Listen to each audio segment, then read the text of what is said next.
오늘 봉독할 하나님의 말씀 마태복음 7장 13절 14절 2절 말씀만 우리 한 음성으로 합독하겠습니다.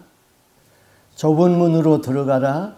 멸망으로 인도하는 문은 크고 그 길이 넓어 그리로 들어가는 자가 많고 생명으로 인도하는 문은 좁고 길이 협착하여 찾는 이가 적음이니라. 아멘. 이 시대에 예수님이 요구하는 메시지는 회개하고 천국을 준비하라는 그런 메시지입니다.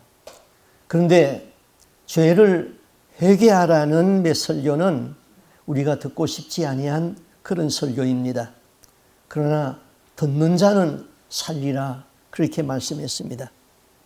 성경은 믿음과 행위를 분리하지 아니했습니다. 그런데 신학자들이 믿음과 행위를 분리시켰습니다. 믿음은 중요하게 생각했는데 행위를 소홀하게 취급했습니다. 믿음과 행위는 분리할 수 없는 하나인 것이지요. 예수님을 따르는 제자 중에서 예수님의 말씀을 들어보니까 천국에 들어가는 것이 결코 쉽지 않은 것 같습니다. 그래서 예수님에게 물었습니다. 그 말씀이 누가복음 13장 23절에 있는데요. 이렇게 물었지요. 성경은 이렇게 말했어요.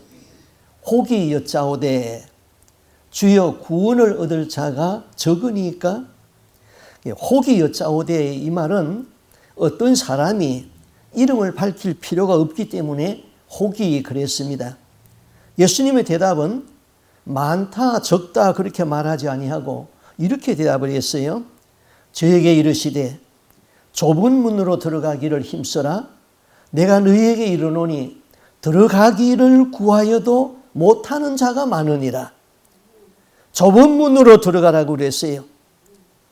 또 예수님은 산상보훈 말씀에서 오늘 읽은 말씀에서 그랬죠. 좁은 문으로 들어가라. 멸망으로 인도하는 문은 크고 넓어서 거기로 들어가는 사람이 많이 있고 생명으로 인도하는 문은 좁고 협착하여서 찾는 이가 적음이니라.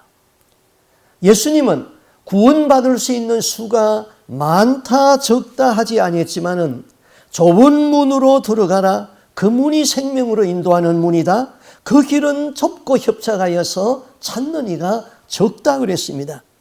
넓은 문으로 들어가는 자는 멸망으로 가는 문입니다. 그 길은 크고 넓어서 많은 사람이 들어간다고 그랬습니다. 결국 예수님의 말씀은 구원받는 자의 수가 적다는 것입니다. 누가복음에서 예수님은 계속 말씀합니다. 누가복음 13장 25절 26절 말씀입니다. 집 주인이 일어나 문을 한 번 닫은 후에 너희가 밖에 서서 문을 두드리며 주여 열어주소서 하면은 저가 대답하여 가로되 나는 너희가 어디로서 왔는지 알지 못하노라. 그때에 너희가 말하되 우리는 주 앞에서 먹고 마셨으며 주는 또한 우리 길거리에서 가르치셨나이다. 자, 집주인이 일어나 문을 한 번 닫은 후에 구원의 문이 닫혔습니다. 이 사람이 죽어서 천국 문 앞에 갔는데 천국 문이 굳게 닫혀 있습니다. 구원의 문이 닫혔습니다. 주여 문을 열어주시옵소서. 예수님은 단호히 말씀합니다. 나 너 모른다.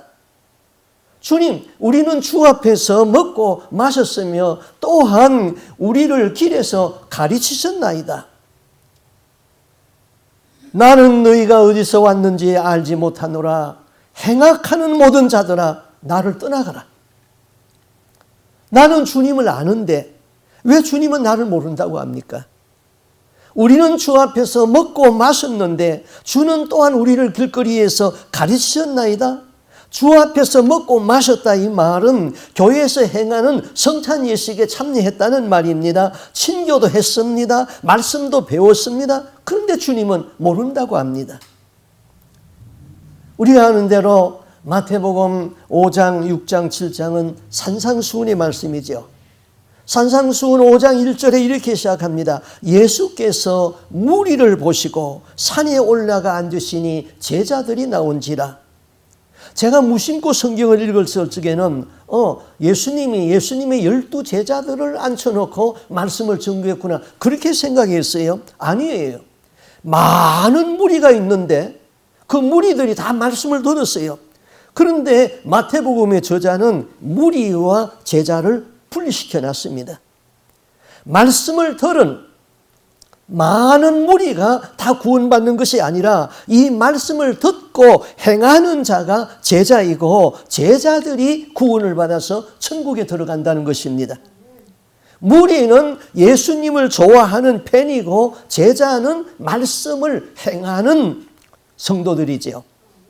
말씀을 들었다고 다 구원받는 것이 아닙니다. 그러면은 예수님이 모른다고 한 이 사람들은 누굽니까? 이 사람들은 예수님의 제자가 아니라 예수님을 따르는 팬입니다. 예수님을 좋아하는 팬과 말씀을 따르는 제자는 다르다는 것이죠. 아이들먼이라는 사람이 Not a fan 이런 책을 썼습니다. 우리나라 말로는 제자인가 팬인가 그렇게 번역이 되었어요. 그 책에서 이렇게 말했어요. 제가 천천히 책을 읽어드리겠습니다. 여러분은 내가 예수님을 좋아하는 팬인가 아니면 예수님의 제자인가 스스로를 한번 진단해 보세요. 복음서를 보면은 예수님은 나를 믿으라 하는 말씀은 4번 정도 하셨다. 그러나 나를 따르라는 말씀은 자그마치 20번 정도 하였다. 믿는다는 것과 따르다는 것이 더 믿는다는 것보다 따르다는 것이 더 중요하다는 말을 하려고 하는 것이 아니다.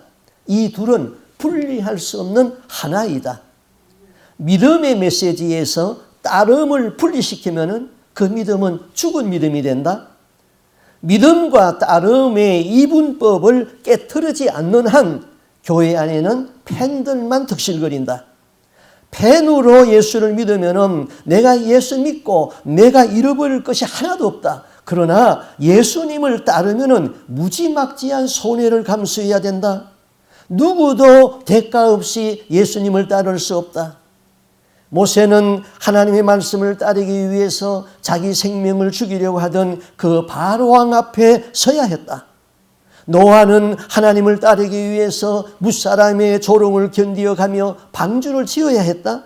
다니엘은 하나님을 따른 죄로 사자굴에 던져져야 했다. 사드락과 메삭과 아베노고는 하나님을 믿는 신앙의 절개를 지키기 위하여서 풀무불 가운데 던져져야 했다. 오늘날까지 신학은 구원을 믿음과 행함으로 분리해서 신학을 논하였기 때문에 행함이 없는 죽은 믿음을 가지고 있으면서도 나는 구원받았다는 거짓된 구원의 확신을 가지고 우리가 신앙생활을 해왔습니다. 구원은 믿음과 행함을 분리된 것이 아니라 하나인 것입니다. 여러분은 예수님 좋아하는 팬입니까? 아니면은 말씀을 듣고 지키는 제자입니까? 아이들만은 그 책에서 팬을 이렇게 정의를 했습니다. 팬은 안전한 관람석에 앉아서 응원만 할 줄 알지 경기장에서 필요한 희생과 고통은 조금도 모른다. 예수님에 대해서 모르는 것이 없지만은 그분과 개인적으로 알지 못한다. 팬은 단순한 열광을 진정한 헌신으로 착각한다. 예수님에 관한 지식을 깊은 친밀함으로 오해한다. 행하지도 아니하고 말로만 때우려고 한다. 팬의 가장 흔한 정상 중에 하나는 자신이 예수님의 제자라고 하는 절대적인 확신을 가지고 있는 것이다. 팬은 예수님의 가르침만을 원한다. 그러나 예수님은 그를 완전히 개조하기를 원한다. 그의 삶을 송두리째 뒤흔들어 놓고 있는 것이다. 오늘날 교회는 예수님을 좋아하는 팬을 양성하는 공장으로 전락하고 있다는 것입니다. 그 이유 중에 하나는 믿음과 행위를 분리하기 때문인 것입니다. 믿음으로 구원받는 것을 강조하는데 행함을 강조하게 되면은 율법주의자라고 이단시합니다. 예수님의 말씀을 보면은 구원받는 것이 쉽지가 않아요. 그런데 오늘날 교회는 구원받는 길을 너무 쉽게 만들어 놨어요. 믿음과 행위는 하나인데 믿음과 행위를 구분하고 믿음으로 구원받는다고 가르치고 있습니다. 입으로 시인하여 아멘 하면은 구원받는다고 합니다. 행함을 강조하면은 율법주의자라고 하고 이단으로 평가해 버립니다. 누가 이렇게 만들었습니까? 신학자들이 그렇게 만들었다는 것이죠. 예수님은 지금 대단히 화가 나 있습니다. 이놈들 때문에 내 백성을 다 지옥 가게 만들었다고 탄식하고 있는 것이죠. 예수님은 여러분을 완전히 개조하기를 원합니다. 여러분의 가치관을 바꾸고 여러분의 삶의 목적을 바꾸고 여러분의 삶의 태도를 개조하여서 천국 백성으로 살기를 원합니다. 그런데 우리는 자기 틀을 깨려고 하지 않습니다. 예수를 좋아하는 팬으로만 그냥 머무르려고 합니다. 여러분은 예수님을 좋아하는 팬입니까? 아니면 그 말씀을 듣고 행하는 제자입니까? 예수님은 천국에 대하여서 이렇게 말씀했지요. 마태복음 13장 44절에 천국은 마치 밭에 감추인 보화와 같으니 사람이 이를 발견한 후에 숨겨두고 기뻐하여 돌아가서 자기의 소유를 팔아 그 밭을 사느니라.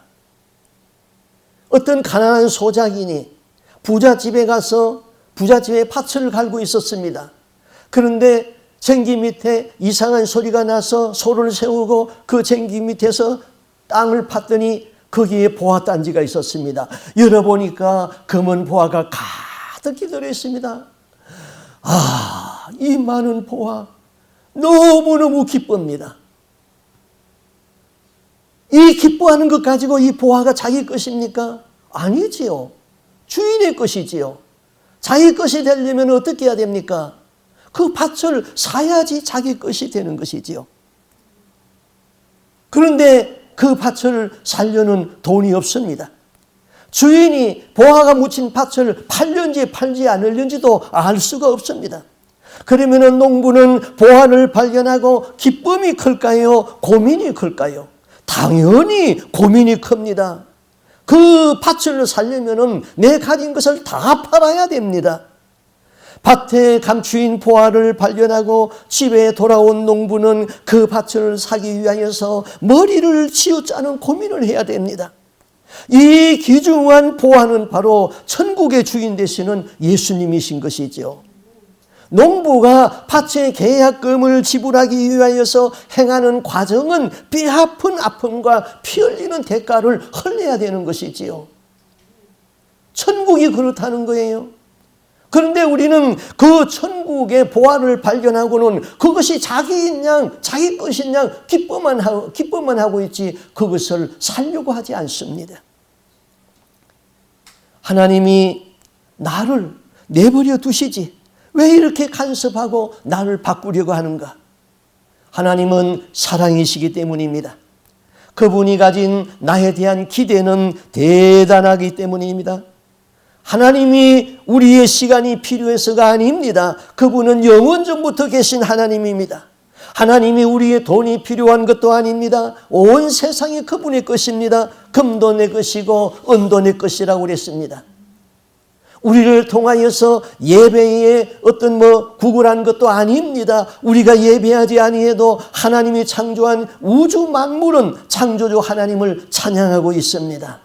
하나님은 단지 우리 자신을, 우리 마음을 원하는 것이죠. 마음을 다하고 목숨을 다하여서 하나님을 사랑하는 것을 원합니다. 그래야 천국 백성이 된다는 것이지요. 그 다음 이 천국은 힘쓰고 애써도 천국에 못 들어가는 사람들이 있다고 그랬습니다. 우리 성경 말씀을 보겠습니다. 누가복음 13장 24절 말씀 제가 읽어드리겠습니다. 좁은 문으로 들어가기를 힘써라. 내가 너희에게 이르노니 들어가기를 구하여도 못하는 자가 많음이니라. 자, 하나님은 좋으신 하나님입니다.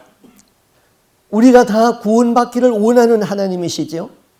하나님은 독생자 예수 그리스도를 주어서 십자가에서 피 흘리기까지 우리를 사랑하신 하나님이십니다. 그런데 구원의 문이 좁다.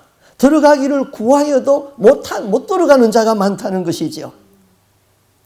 자, 예수님이 말씀했습니다.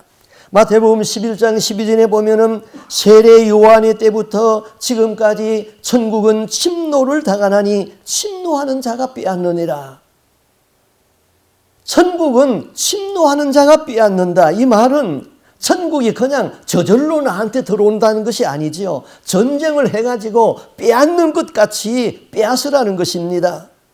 그런데 누가복음에서는 그 천국에 들어가기를 원하고 구하여도 못 들어가는 자가 많다는 것이죠. 그러면은 포기하라는 말입니까? 천국에 들어가기를 구하여도 못 들어가는 사람들은 도대체 어떤 사람입니까? 마태복음 23장 13절에서 이렇게 말했습니다. 화 있을진저 외식하는 서기관들과 바리새인들이여, 너희는 천국 문을 사람들 앞에서 닫고 너희도 들어가지 않고 들어가려 하는 자도 들어가지 못하게 하는도다. 화 있을진저 외식하는 서기관들과 바리새인들이여, 너희는 교인 하나를 얻기 위하여 바다와 육지를 두루 다니다가 생기면은 너희 배나 더 지옥 자식이 되게 하는도다. 화 있을진저, 이 말을 다른 말로 바꾸면은 저주를 받을지어다, 그런 말씀인 것입니다. 복을 선포하시는 주님이 얼마나 답답하고 화가 났으면은 저주를 선포했을까요?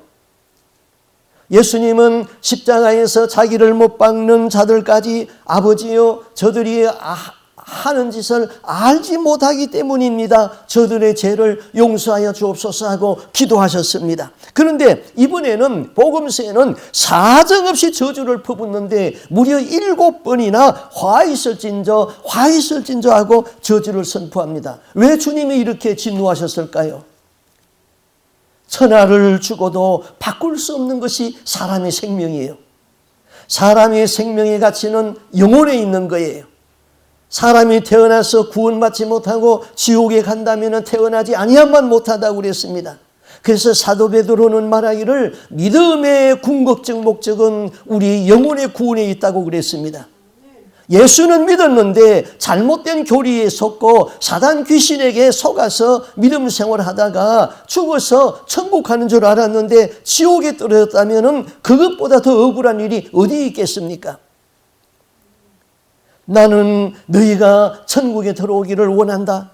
나는 너희가 죄를 짓고 그 죄로 인하여서 내 나라 천국에 못 들어온다는 것을 알고 너희 죄를 씻기 위하여서 십자가에서 피를 흘려서 죽기까지 하였다. 그런데 너희는 이 저주받은 것들아, 너희도 천국에 못 들어오고 들어가게 하는 자도 못 들어가게 하는구나. 나의 피값을 헛되게 돌려놓는 이놈들아, 저주를 받을지어다. 주님이 이렇게 화가 났던 거예요. 영혼을 멸망시키는 죄가 큰 죄예요. 예수님의 피값을 헛되게 하는 죄가 큰 죄다, 이 말입니다. 그래서 야고보는 너희는 많이 선생이 되지 말라. 선생된 너희에 받을 심판이 크다 그랬습니다. 그 저주의 대상은 서기관과 바리새인들이었습니다. 마태복음 3장 2절, 서기관들과 바리새인들이 모세의 자리에 앉았으니 그러므로 무엇이든지 저희의 말하는 바는 행하고 지키되 저희의 하는 행위는 본받지 말라. 저희는 말만 하고 행치 아니하느니라. 서기관들과 바리새인들이 모세의 자리에 앉았다는 것입니다. 모세의 자리가 어디입니까? 유대인들은 10가정이 모이면은 회당을 짓습니다.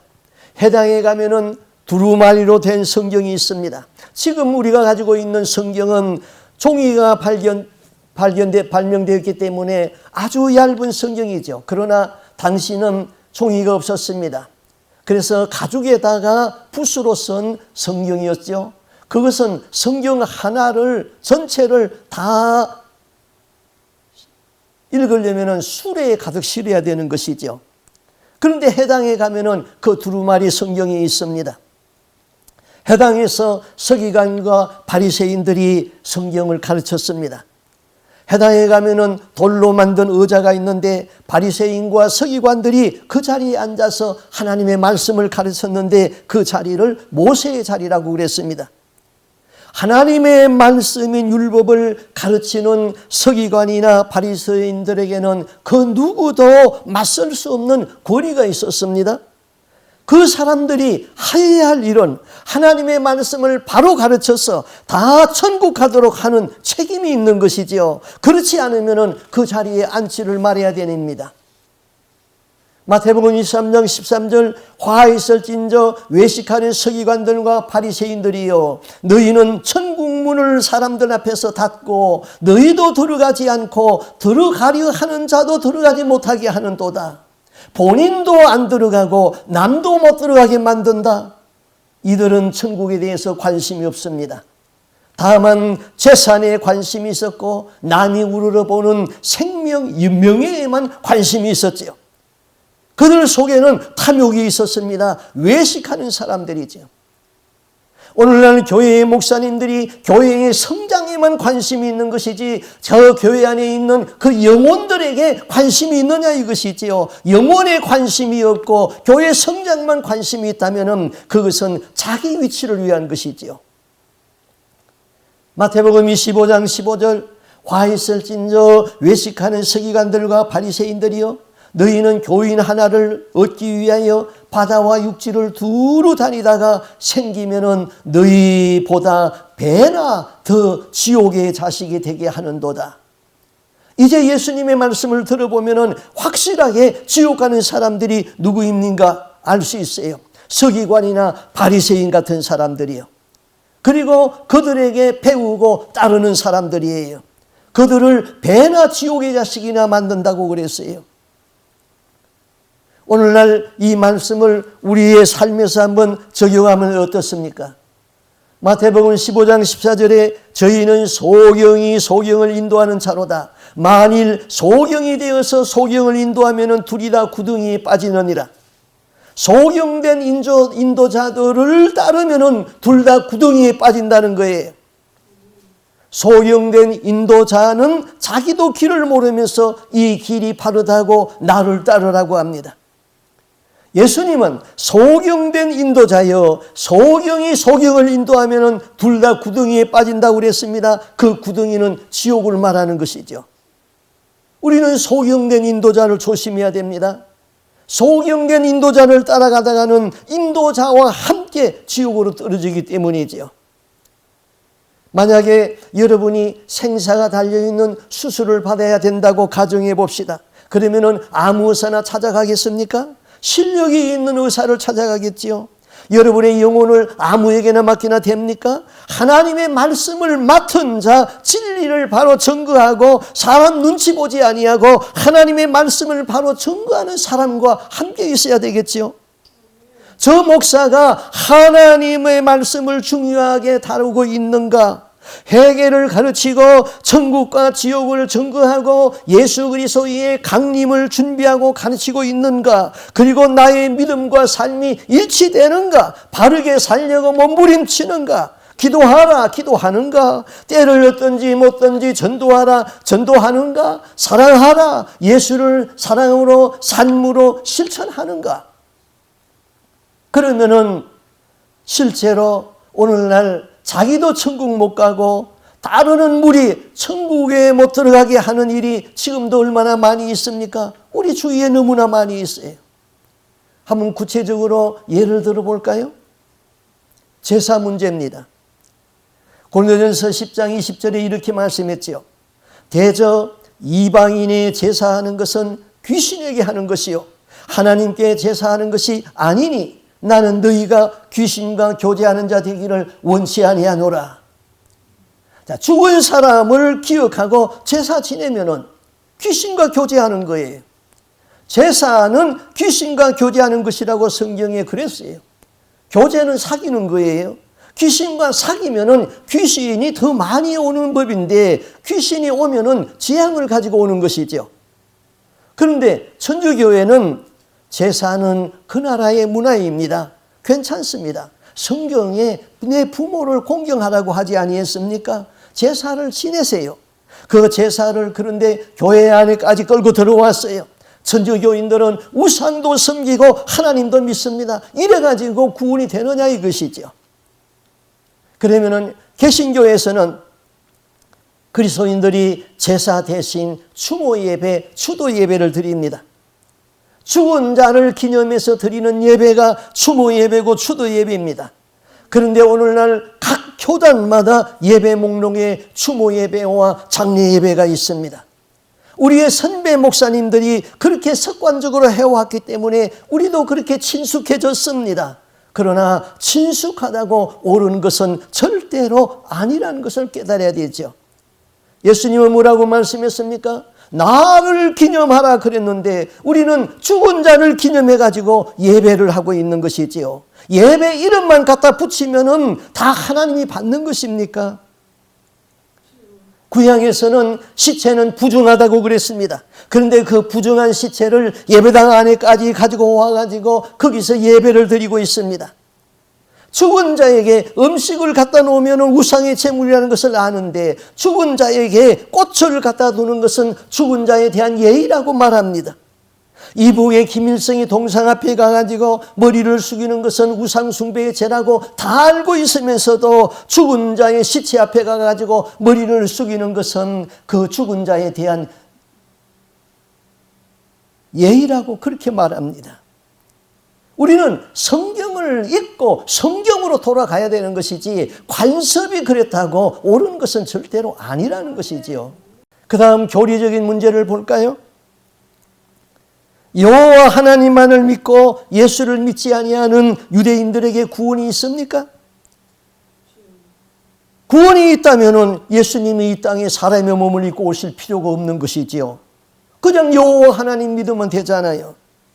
예수를 구원자로 믿지 아니하면 구원이 없습니다. 유대교에는 구원이 없는 거예요. 그러면은 예수는 믿는데 예수를 영원 전부터 계신 영원하신 하나님으로 믿지 아니하고 여호와가 창조한 피조물로서의 예수를 믿으면 어떻습니까? 여호와 증인이지요. 그들은 여호와만이 참 하나님이고 예수는 피조물로서의 하나님입니다. 영원 전부터 계신 하나님을 피조물로 전락시켜 놓고 여호와를 높이는 그런 믿음을 가지고 구원을 받습니까? 그들은 한 분 하나님을 둘로 만들어서 큰 하나님 여호와, 작은 하나님 예수를 만들어 놨어요. 그들이 얼마나 전도를 열심히 합니까? 그러나 예수님의 말씀대로 천국 들어가기를 힘써나 들어가지 못하는 자가 많다 그랬지요. 또 우리 주위에 구원파 신앙을 가진 자들이 많이 있어요. 우리는 예수 믿고 회개하고 예수의 피로 재씻음을 받았어요. 회개하고 거듭났습니다. 그리고 또 세상 사람들과 부딪혀 살면서 우리는 죄를 짓게 되어 있습니다. 육신은 죄성을 가지고 있어서 한 번 회개했다고 완전히 영성으로 바뀌어지는 것이 아니에요. 죄 안 짓습니까? 죄 짓지요. 여기서 이단이 생겼습니다. 중생한 영혼은 범죄하지 않는다. 얼마나 말이 좋습니까? 거듭난 이후에 짓는 죄는 우리 육이 짓는 것이지 영이 죄를 짓지 않는다. 영과 육을 분리시켰습니다. 이 교리를 만들어 놓은 사람이 누굽니까? 박옥수잖아요. 박옥수 목사가 만들어 놓은 교리예요. 한국 평신도 복음 선교회 기쁜 소식 선교회인 것입니다. 이 사람들은 구원의 확신이 없는 사람들을 불러서 철저하게 회개를 시킵니다. 그것까지는 인정합니다. 그런데 그렇게 회개하고 거듭났으면 이제부터는 우리의 모든 죄와 저주는 예수님이 십자가에서 다 가지고 갔으니 이제는 회개하지 않아도 된다 가르칩니다. 우리가 회개 기도를 드리면 저것들은 구원받지 못한 지옥의 자식이기 때문에 회개한다고 그럽니다. 그 사람대로 말하면은, 그 사람들의 말대로 믿으면은 한 번 중생한 자는 죄를 지어도 그 영은 죄가 없어서 천국 가는데, 그렇다면은 왜 교회 나옵니까? 왜 헌금합니까? 교회 안 나와도 죄 지어도 다 천국 가는데 왜 교회 나옵니까? 내가 보기에는 이 사람들은 다 지옥으로 떨어지는 것이죠. 거듭난 이후에 짓는 죄를 회개하지 못하고 죽으면은 그 영이 얼마나 억울할까요? 자기는 천국 들어간 줄 알았는데 지옥에 떨어졌으니 얼마나 억울하겠어요. 이런 교리를 만든 것은 성령의 감동을 받아서 교리를 만든 것이 아니라 사탄이 주는 영감을 받아서 만든 교리인 것이지요. 말씀을 변질시키고 말씀을 훼손시키면 사탄이 기뻐합니다. 예수님은 천지는 없어지겠으나 내 말은 1.1핵도 없어지지 아니하고 다 이루리라 그랬습니다. 또 우리와 아주 비슷한 이런 신앙이 있습니다. 우리 주위에 이런 신앙을 가진 사람이 너무나 많아요. 예수님이 십자가에서 피 흘린 것은 만인을 위하여서 피를 흘린 것이 아니라 선택받은 사람들을 위하여서 피를 흘렸고, 선택받은 사람은 예수를 믿고 중생하면은 과거의 죄도 용서받고 현재의 죄도 용서받고 미래에 지을 죄까지 용서를 받는다. 우리가 죄를 지을지라도 마지막에는 성령이 효과적으로 우리를 도움을 주가지고 회개시켜가지고 다 구원받아 천국에 들어간다. 그러나 죄를 지으면 천국 상급에 영향이 있다. 그러면은 예수 믿기가 참 수월하지요. 사람들은 천국 들어가면은 됐지 천국의 상급에 대하여서는 별로 관심이 없습니다. 죄를 지어도 기어코 회개할 필요가 없어요. 왜? 성령이 우리를 알아서 회개시킬 터인데 뭐 그렇게 회개를 하느냐. 이런 교리라면은 교회 안에 있는 집사, 장로, 권사, 목사는 100% 천국 가게 되어 있어요. 왜요? 구원의 확신이 없고 중생이 없는 사람을 교회 직분을 안 줍니다. 그것만은 교회가 잘 지키고 있어요.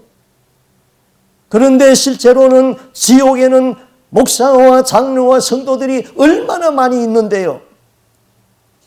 이런 교리는 다 잘못된 교리예요. 이 교리는 이단으로 정죄받은 박옥수와 태동소이예요. 믿음만을 강조하고 회개를 소홀히 하게 되면 반쪽짜리 믿음인 것이지요. 오늘날 교회는 거듭나는 것, 다른 말로 말하면 중생하는 것은 구원의 시작인데 이것을 구원의 완성으로 가르치고 있는 거예요. 거듭남은 구원의 시작입니다. 이제부터는 두렵고 떨림으로 자기 구원을 이뤄나가야 되는 것이죠. 구원은 믿음으로 받고 은혜로 받습니다. 그러나 심판은 나의 행위로 받는다는 것을 기억해야 되는 것이죠. 오늘날 교회는 은혜로 구원받는 것만 가르치고 행위로 심판받는 것은 가르치지 않습니다. 예수님은 좁은 문으로 들어가라 했습니다. 구원받기가 어렵다고 했습니다. 그런데 오늘날 교회와 신학자들은 구원받기를 너무 쉽게 만들어 놔버렸습니다. 믿음과 행함을 분리시키고 믿음만을 강조합니다. 그러므로 많은 성도들이 교회에만 다니고 있는 것이지 삶은 전혀 변함이 없습니다. 성도들이 거짓된 구원의 확신을 가지고 있는 것이지요. 거듭남을 구원의 완성으로 믿으면 안 됩니다.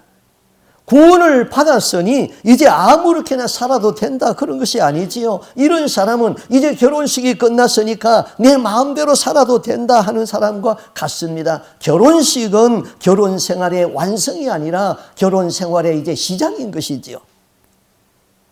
또 어떤 사람은 생명록 책에 한 번 우리의 이름이 기록되어지면은 영원히 지워지지 않는다고 믿고 있는 사람들이 너무나 많습니다.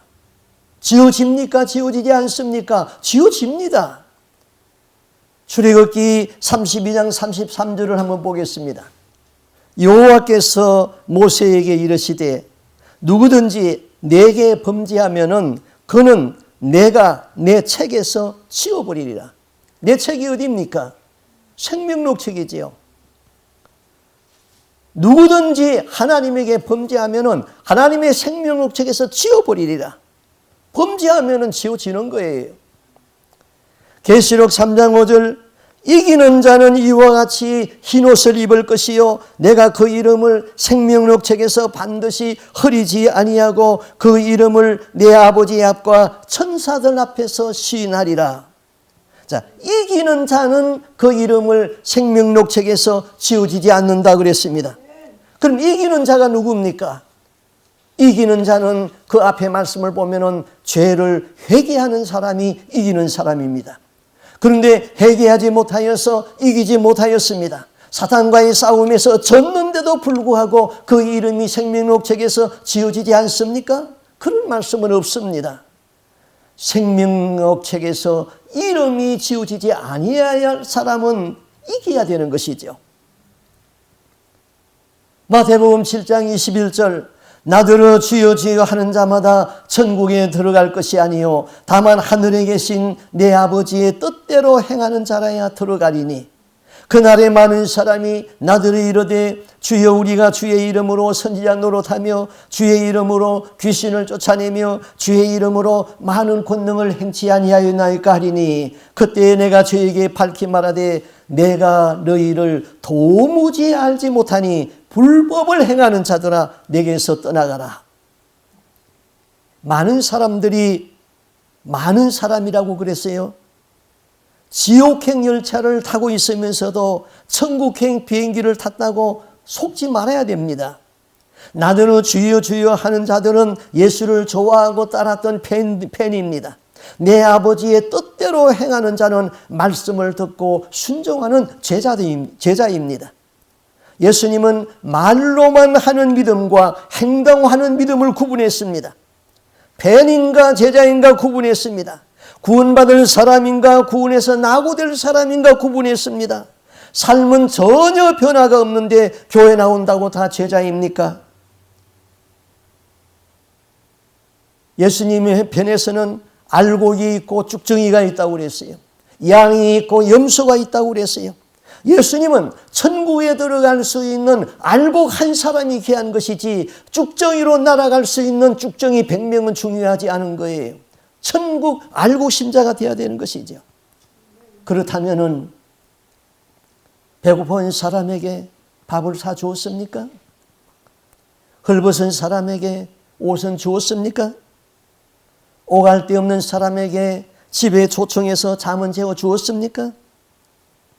내가 잘못했다면은 내가 거기까지 생각이 미치지 못했다고 미안하다고 말을 할 줄 압니까? 작은 나에게 한 것이 곧 나에게 한 것이라고 그랬습니다. 맨목적으로만 달려가지 말고 휴게소에 들려서 지도를 꺼내놓고 내가 지금 어느 위치에 있는가 제대로 가고 있는가 확인하고 가셔야 됩니다. 죽어서 지옥으로 가는 영은 마귀가 그를 끌고 간다고 그랬습니다.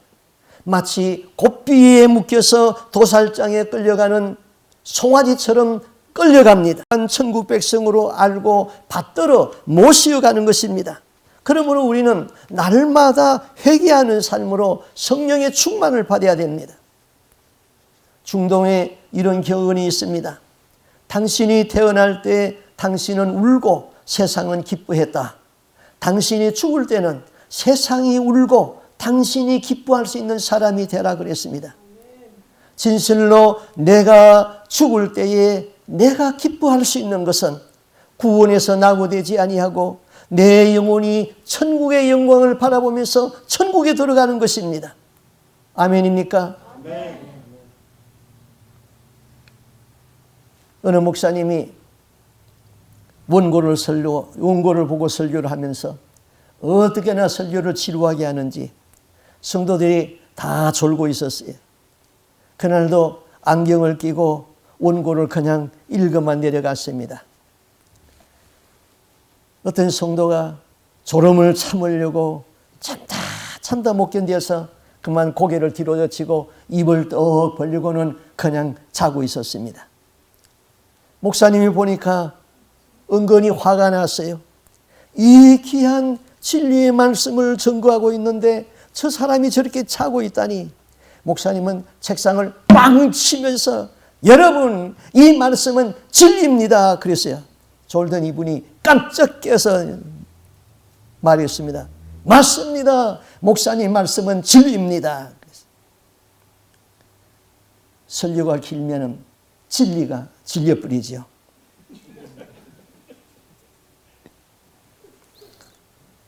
말씀을 정리하겠습니다. 믿음과 행위는 분리할 수 없는 하나이. 천국 들어가는 것이 결코 쉽지 않아요. 생명으로 인도하는 문은 좁은 문으로 들어가야 한다고 그랬어요. 좁은 문으로 들어가기 위해서는 대가를 치러야 돼요. 예수를 믿는데 구원에서 낙오됐다면 그처럼 억울한 일이 어디 있겠습니까? 우리 중에 많은 사람들이 예수님을 좋아하는 팬으로만 살고 있어요. 이제는 예수의 팬의 수준을 넘어서 예수의 제자로 살다가 다 천국에 입성할 수 있는 여러분이 되시기를 바랍니다. 아멘. 기도하겠습니다. 주 하나님 아버지, 우리는 예수를 믿고 은혜를 받고 예수님 좋아하는 팬으로 지금까지 살아왔습니다. 그러나 제자의 삶에는 혹독한 가치를, 혹독한 대가를 지불해야 하기 때문에 그 제자의 길을 걷기를 싫어했습니다. 천국은 예수님 좋아하는 팬이 들어가는 것이 아니라 말씀을 행하는 제자들이 들어간다고 했습니다. 주여, 우리의 삶이 변화를 받아서 예수님이 기뻐하는 우리의 믿음과 우리의 행위가 하나가 될 수 있는 그런 믿음의 삶을 살다가 천국 들어가게 하여 주시옵소서. 교회 안에는 양들이 있고 교회 안에는 염소의 무리가 있습니다. 알곡신자가 있는가 하면은 쭉정이도 있다고 그랬습니다. 주님이 귀하게 여기는 것은 양무리이지 염소떼가 아닙니다. 주님이 귀하게 여기는 것은 하나의 알곡이 중요한 것이지 100개의 쭉정이는 중요하지 않습니다. 우리가 알곡신자 되어서 주님이 기뻐하는 양이 되어서 이 땅 위에서 믿음 생활을 바로 하고 행위를 바로 실천하고 사랑을 실천하고 하여서 마지막에 땅의 장막이 무너질 적에 한 사람도 구원에서 낙오됨이 없이 다 천국에 들어갈 수 있는 거룩한 하나님의 백성 되기를 간절히 소원하옵고 소원하옵니다. 여기 있는 우리 모든 성도가 각성하고 날마다 기도하고 날마다 회개하면서 내가 어떻게 하면 예수 그리스도의 제자의 삶을 살까 하는 고민을 하게 하여 주옵소서. 천국에 들어가는 것은 밭에 감추인 보화를 발견하고 기뻐하는 것만 가지고는 되지 않습니다.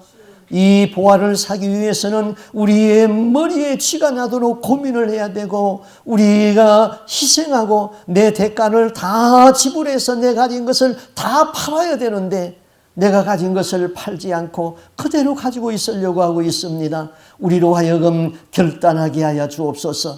그리고 그 우리의 모든 것을 투자해서 그 주님을 우리가 살 수 있는 우리의 삶이 되기를 간절히 소원하옵고 존귀하신 예수님 이름으로 기도하옵나이다.